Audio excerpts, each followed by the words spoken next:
जय श्री कृष्णा दोस्तों। एक बार की बात है, एक बहुत ही बुद्धिमान व्यक्ति एक स्थानीय गांव में रहता था। वो बुद्धिमान व्यक्ति उस गांव का मेयर था और गांव का हर कोई व्यक्ति उसका सम्मान करता था।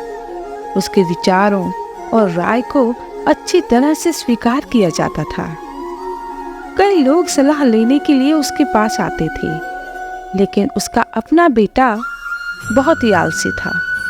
सोने और अपने दोस्तों के साथ समय बिताने में अपना समय बर्बाद करता रहता था। किसी की भी सलाह का उसके ऊपर कोई असर ही नहीं पड़ता था। वो बिल्कुल भी नहीं बदला और साल बीतते गए और समय के साथ साथ उस बुद्धिमान व्यक्ति की जवानी भी खत्म होती जा रही थी। जैसे जैसे वो बूढ़ा होता चला गया, वो अपने बेटे के भविष्य के बारे में सोचकर चिंतित होने लगा। फिर उसे याद आया कि उसे अपने बेटे को कुछ देना होगा, हालांकि भविष्य में वो अपने परिवार का ध्यान रख सके। उसके बाद उस बुद्धिमान व्यक्ति ने एक दिन अपने बेटे को बुलाया और कहा कि मैं चाहता हूँ कि तुम जिम्मेदारियां लेना सीखो और इस जीवन को समझो, और मैं चाहता हूँ कि तुम अपने जीवन के रियल पर्पस को ढूंढो, और जब तुम उसे ढूंढ लोगे तो उसे तुम हमेशा याद रखोगे। तब तुम सदैव खुशी और आनंद से भरा जीवन भी जी सकोगे।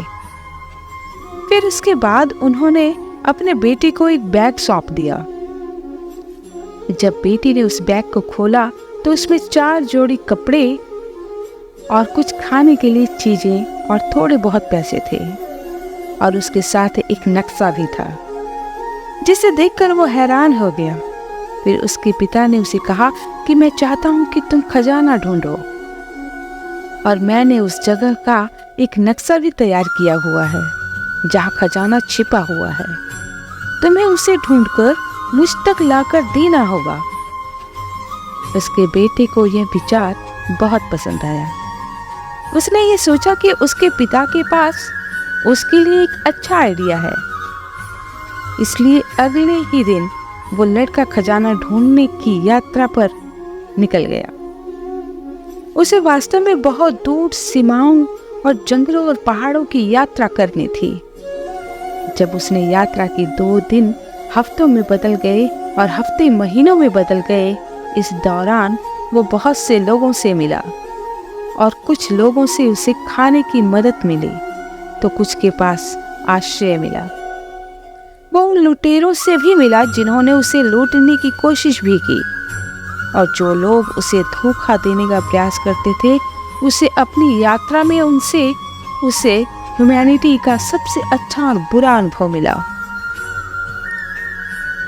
धीरे धीरे मौसम बदल गया।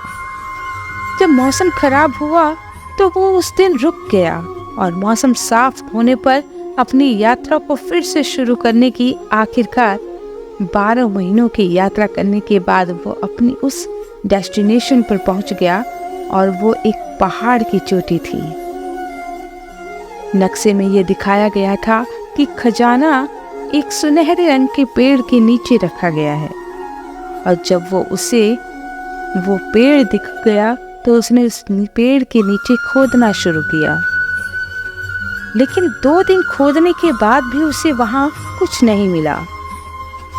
तीसरे दिन वो इतना थक गया कि उसने निराश होकर उस जगह को छोड़ने का फैसला कर लिया और अपने घर वापस लौट आने का मन बना लिया। जब वो वापस अपने घर जा रहा था, तब रास्ते में उसने उसी बदलती लैंडस्केप और सीजन का अनुभव किया, और इस बार हालांकि वो खिलने वाली फूलों और पेड़ों में नाचने वाले पक्षियों का आनंद लेने के लिए रुक गया। उसके साथ ही उसने केवल सूर्यास्त देखने के लिए अलग अलग स्थानों पर रुककर भी देखा।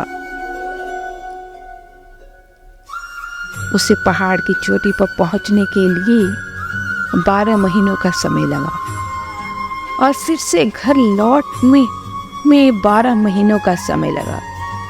वो भोजन उसने अपने साथ रखा हुआ था, वो केवल कुछ ही महीनों तक चला।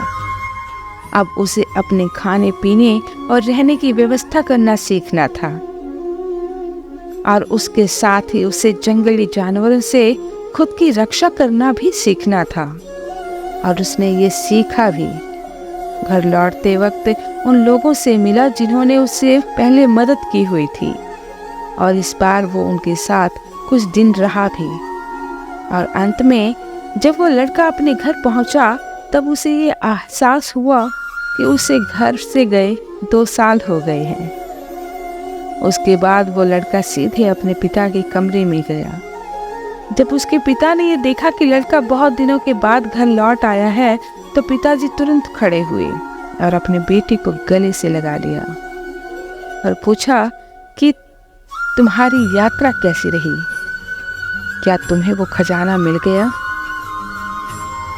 यात्रा तो बहुत ही पैशनेट रही, लेकिन मुझे माफ कीजिएगा, मैं खजाना नहीं ढूंढ पाया क्योंकि किसी ने मेरे वहां पर पहुंचने से पहले ही खजाने को निकाल लिया था।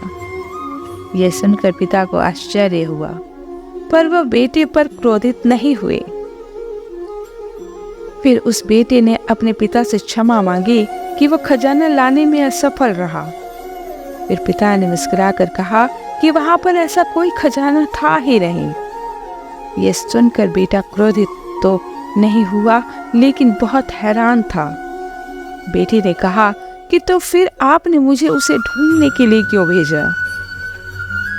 पिता ने फिर कहा कि मैं तुम्हें निश्चित रूप से बताऊंगा कि मैंने तुम्हें वहां पर क्यों भेजा, लेकिन उससे पहले तुम मुझे ये बताओ कि इस स्थान पर तुम्हारी यात्रा कैसी रही और क्या तुमने उसका आनंद लिया? फिर बेटे ने कहा कि निश्चित रूप से नहीं पिताजी, क्योंकि मेरे पास समय नहीं था और चिंतित था कि कोई और व्यक्ति मुझसे पहले इस खजाने को निकाल कर न ले जाए।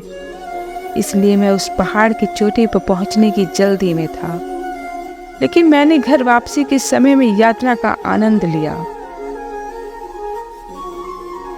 मैंने कई दोस्त बनाए और हर दिन चमत्कार देखा।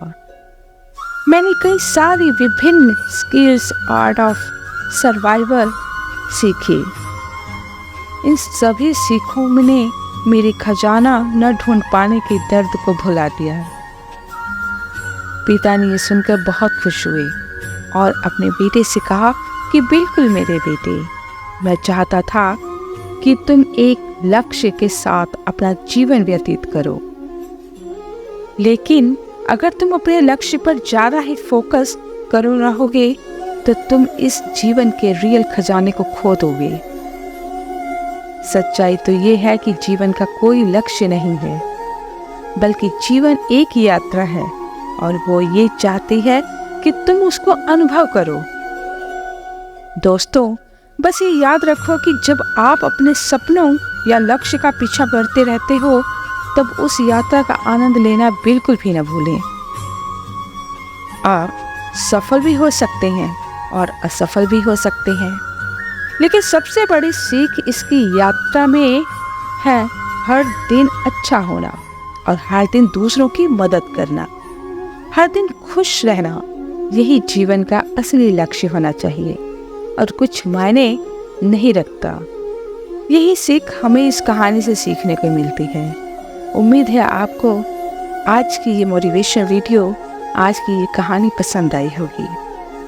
दोस्तों, अगर आपको ये कहानी पसंद आई होगी और आपके लिए उपयोगी साबित हुई होगी तो अपने दोस्तों के साथ फेसबुक और व्हाट्सएप पर शेयर करना बिल्कुल भी न भूलें। उसके साथ ही ऐसे ही इंटरेस्टिंग कहानियों को पढ़ने और सुनने के लिए और देखने के लिए हमारे चैनल से जुड़े रहें।